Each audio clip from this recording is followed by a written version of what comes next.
सभी का मैं नाम ले सकता हूँ, लेकिन मैं देख रहा हूँ आपकी मोहब्बत, आदिल भाई, सभी सलीम राशिद साहब, सभी यहाँ मौजूद है और सबने आज जो मुन्ने भाई, सभी लोगों ने यहाँ की हौसला अफजाई हमारी की है, सभी पत्रकारों ने, सभी मेरे मौजूद भाइयों ने, मेरे बुजुर्गों ने, मैं सभी का नाम ले सकता हूँ क्योंकि मैं आप लोगों के बीच में पला बड़ा हूँ और मैं आप लोगों को बखूबी जानता हूँ।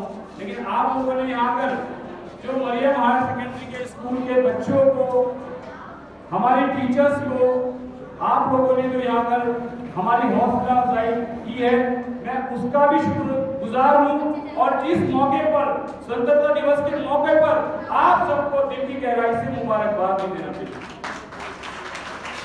दोस्तों बुजुर्गों, सभी ने अपनी बात कही है देश की आजादी के बारे में। यह सच्चाई है कि ये इतनी आसानी से नहीं मिली, क्योंकि अगर आसानी से मिलती तो इस आजादी का कोई भी महत्व नहीं होता। क्योंकि मैं इतना जानता हूं, मैं ज्यादा बात नहीं करूंगा, मैं हूं या आप हो, हमारे बुजुर्गों का किसी न किसी का इंतकाल हुआ होगा, लेकिन हम उनके साथ नहीं गए। क्यों? क्योंकि जीवन सबको पसंद है। दुनिया के अंदर अगर कोई कीमती चीज है वो है जिंदगी, जो कोई किसी के लिए कुर्बान नहीं कर सकता। बताइए, कर सकता है? नहीं कर सकता। लेकिन हमें फख्र है इस बात का और खिलाजा अकीदत पेश करता हूं मैं इस मंच के माध्यम से कि हमारे हिंदुस्तान के अंदर हमारे बुजुर्ग उलमाओं ने और नौजवानों ने अपनी जान देके इस मादरे वतन को आजाद कराने का काम किया, ताकि हम आने वाली नस्ल को गुलामी की जंजीरों में नहीं, आजादी की हवा में होकर जीवन गुजरवाने के लिए इन्होंने अपनी जान को कुर्बानी देने का काम किया। आज 15 अगस्त के मौके पर मरियम स्कूल में मेरा आना हुआ। बड़े भाई शाहिद भाई ने, ये खुशकिस्मती है कि मेरे भाई ने मुझे बुलाया यहाँ पर, तो आपका बहुत बहुत शुक्रिया करना चाहूँगा शाहिद भाई और स्कूल का स्टाफ और मरियम बाजी और यहाँ पर हमारे शहर के जितने मौजूद हाजरीन हैं, आप सबका भी बहुत बहुत शुक्रिया और आप सबका बहुत बहुत मुबारकबाद आप सबको। हमारे विधायक जी भी मौजूद हैं। तो आज़ादी के बारे में तो बहुत लोग बोल दिए हैं, खैर मुझे बच्चों को समझाने के लिए कहा गया तो मैं 2 मिनट की बात बता दूं बच्चों को कि प्यारे बच्चों, अल्लाह से दुआ करना मैं भी करता हूँ, हर मुसलमान को, हर हिंदू को, हर सिख को और ईसाई को, सभी धर्मों के लोगों को दुआ करना चाहिए कि अब दोबारा कभी हमारा देश उस कंडीशन में ना पहुँचे कि हम फिर दोबारा से गुलामी की तरफ चले जाएं और दुनिया में कोई भी देश गुलाम ना हो। जो गुलामी की जिंदगी बिल्कुल अच्छी नहीं होती है। अगर तुम एक परिंदा लो और उसे पिंजरे में बंद करके रख दो तो जिएगा तो जरूर, लेकिन घुटन के साथ जिएगा। लेकिन जब तुम पिंजरा खोल दोगे और उसे आज़ादी दोगे तो पर फैला के आसमान की तरफ उड़ेगा और खुशी खुशी अपनी जिंदगी बसर करेगा। तो आज़ादी का बहुत बड़ा मतलब होता है और इसे बातों में बयान नहीं किया जा सकता है। आप और हम महसूस करते हैं कि हम आज़ाद हैं, तो अल्लाह का शुक्र है, हम अपनी बात कह सकते हैं, अपनी बात रख सकते हैं, अपनी बात मनवा सकते हैं, क्योंकि हम लोग आज़ाद हैं। और अगर गुलाम होते तो हम ना अपनी बात कह सकते थे, ना मनवा सकते थे। तो सभी को दुआ करना चाहिए कि अल्लाह करे हमारे देश में अमन, शांति, सुकून बना रहे, हिंदू मुसलमान सिख ईसाई सब साथ साथ रहें, क्योंकि सभी का योगदान है और सभी का खून मिला हुआ है। आज़ादी के साथ मौलाना बता रहे थे कि मिस्टर जीना का जो बंटवारे का विरोध करने वाले भी सबसे पहले हमारे उलेमा हज़रात हमारे मुसलमान ही थे। कभी भी मुसलमान इस फेवर में नहीं था कि इस देश का बंटवारा करा जाए, और जो लोग देश से प्यार करते थे वो आप सबके साथ हैं, आपके बीच में खड़े हैं। अल्लाह का शुक्र है, क्योंकि हिंदुस्तान में जिए और ये मैंने करना चाहता हूँ। तो प्यारे बच्चों, आप सब, आपके माँ बाप इतने दिन से, इतने अरमान से, इतनी मेहनत करके पैसा कमा के तुम्हारी पढ़ाई में, तुम्हारी एजुकेशन पे लगाते हैं और एक सपना देखते हैं माँ बाप। जब एक बच्चा किसी माँ बाप को होता है तो अल्लाह से दुआ करता है मेरा बच्चा जल्दी बड़ा हो, मैं इसका एडमिशन कराऊंगा, स्कूल भेजूंगा पढ़ने के लिए, मेरा बच्चा पढ़ने जाए और मेरा बच्चा किसी काबिल बने। हर एक इंसान की जिंदगी का मेरा अपना मानना है कि अपने लिए इंसान सिर्फ 1 या 2 साल जिंदगी जीता है बस। पहले जब बच्चा होता है तो 18, 20, 22 साल तक, जब तक उसकी शादी होती है तब तक अपने माँ बाप का खिलौना रहता है। और जब उसकी शादी होती है तो साल 2 साल वो अपनी खुशी से जिंदगी अपनी मर्जी की जीता है। और जिस दिन अल्लाह ताला उसकी औलाद उसकी गोद में डाल देता है तो उसी दिन से उस औलाद की फिक्र हो जाती है और आज औलाद के लिए सारी जद्दोजहद करता है, उसे पढ़ाएगा, लिखाएगा, किसी काबिल बनाएगा। तो प्यारे बच्चों, अपने माँ बाप की कुर्बानियों की कदर करो और पढ़ो ध्यान से और आगे बढ़ो। अल्लाह ताला आपका सबका नेक मुस्तकबिल करे, नेक नसीब बनाए। मेरी सबके लिए दुआएं हैं।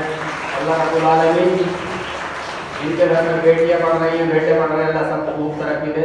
खूब पढ़ो और खूब आगे बढ़ो, अपने देश का नाम रोशन करो, अपने माँ बाप का नाम रोशन करो। इसी में भलाई है और इसी में इज्जत है। अस्सलाम वालेकुम। बहुत शुक्रिया चंदन साहब। आज 15 अगस्त स्वतंत्रता दिवस के इस पावन पर्व पर मरियम स्कूल के आयोजन के लिए मैं अपने दिल की गहराइयों से यहाँ पर मौजूद आपके अतिरिक्त चेयरमैन भाई अब्दुल मन्नान साहब, मरियम स्कूल के प्रबंधक हमारे भाई साहिब राजा साहब, हमारी भाभी मरियम जी, सामने बैठे सरपंच जुनैदी साहब, लाल भाई, रफीक भाई, बब्बी भाई, नगीना से तशरीफ लाए हमारे साथ, नगीना के हमारी पार्टी के नगर अध्यक्ष भाई सुहेल साहब, असलम साहब, हमारे भाई धर्मवीर गुरु जी, रमेश जी और हमारे बीच में किरतपुर के अगर मैं नाम लूंगा तो किरतपुर के जो सभी बहुत से लोग यहाँ पर उपस्थित हैं, उन सभी को, स्कूल के स्टाफ को, सभी प्यारे प्यारे बच्चों को दिल की गहराइयों से मैं मुबारकबाद देता हूँ, उनको आज बधाई देता हूँ कि यह पावन पर्व हमारे मना रहे हैं। अभी मुझसे पहले मौलाना ने बहुत अच्छी बातें की और उन्होंने काफी विस्तार से बताया कि ये देश जब आजाद हुआ, जिसमें आज हम खुले सांस ले रहे हैं, हम अपना कोई भी आयोजन कर रहे हैं, सोच के देखना। जो हमारे बुजुर्ग हैं उनसे कहना चाहता हूँ कि सोचोगे उस समय को जब देश गुलाम था तो हमारे आज भी रोंगटे खड़े हो जाएंगे। ये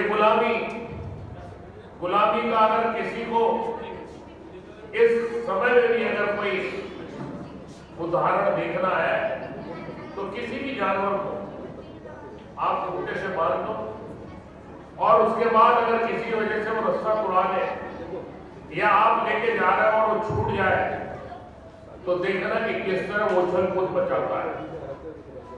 उसे लगता है आजाद हो गया, किस तरह अपने हाथ नहीं आता, पकड़ में नहीं आता।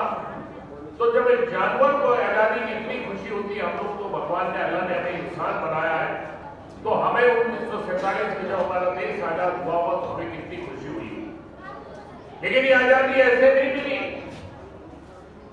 इस आजादी के लिए पता नहीं कितनी माओ ने अपने बच्चों को शहीद किया, कितनी बहनों ने अपने भाइयों को शहीद किया है। और जिस समय लड़ाई लड़ी जा रही थी उस समय ना कोई हिंदू था, ना कोई मुसलमान था, ना सिख था, ना ईसाई था। उस समय अगर सब थे तो केवल हिंदुस्तानी थे और हिंदुस्तानी की बात क्या करते। आज भी जिस मुल्क में हम रहते हैं,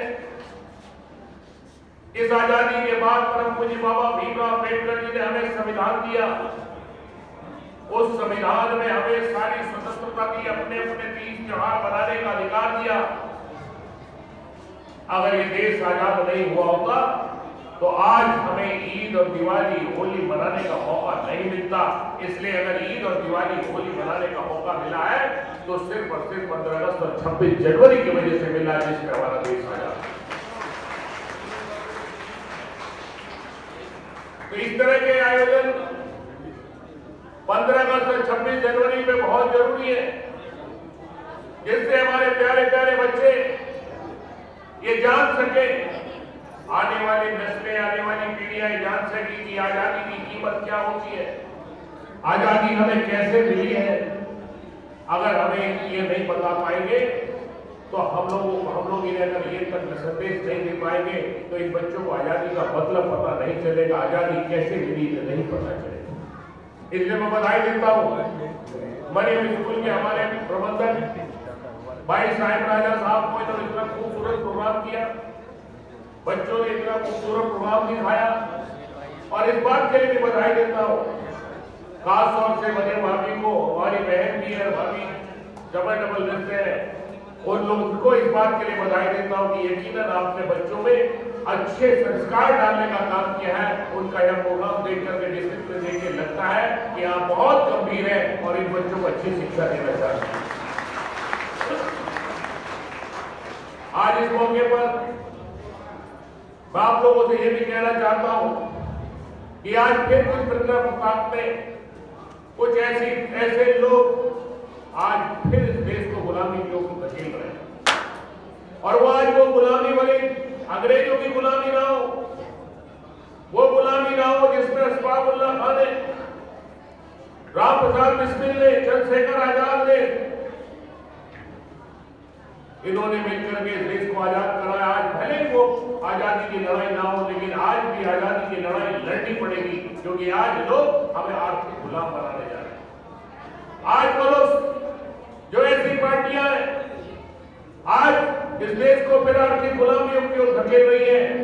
आप रोज सोशल मीडिया में देखते हो, अखबार में पढ़ते हो, टीवी पर देखते हो कि हिंदुस्तान का पैसा बाद 2 या 3-4% लोगों के पास पैसा इकट्ठा हो जाएगा और आप और हमारे हाथ में केवल थाली आएगी और हम दर दर टोकर अपने पेट की भूख मिटाने के लिए लड़ते रहेंगे।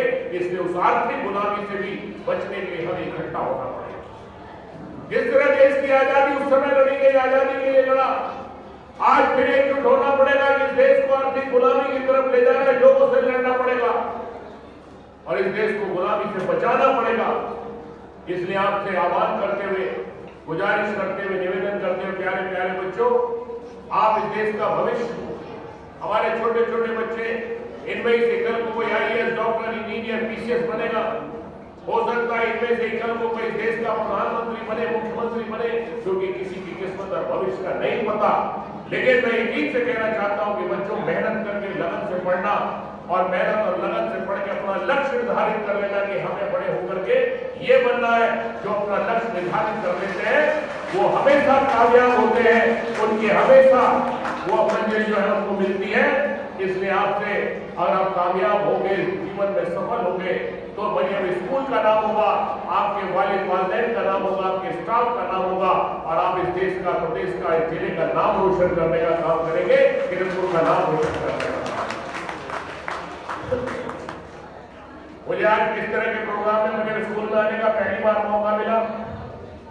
मैं शुक्रगुजार हूँ शाहिद भाई का, और आज हम सबके सामने मुझे स्कूल के देख करके स्टैंडर्ड को देखते हुए मुझे मन हो रहा है कि अगर आज मेरे पास कुछ हो तो आज ही दे देता, लेकिन मैं इनसे वायदा करता हूँ कि तुम इसमें क्या करते हैं, फरवरी और मार्च में मैं इनके स्कूल को जो भी मुझसे हो पाएगा 15 लाख रुपए देकर के इस स्कूल को और आगे बढ़ाने का काम करूंगा।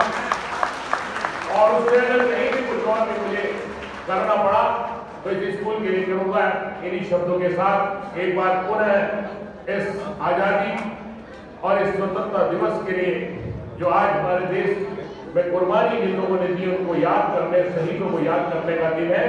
और इसी तरह धूमधाम से इस बड़े त्योहार को, क्योंकि इससे बड़ा त्योहार हमारे लिए नहीं है 26 जनवरी 15 अगस्त से, इस त्योहार को खूब धूमधाम से मनाए गए बच्चों को इस आजादी का संदेश दें। आप सभी का बहुत बहुत धन्यवाद। जय हिंद, जय भारत, बहुत बहुत शुक्रिया।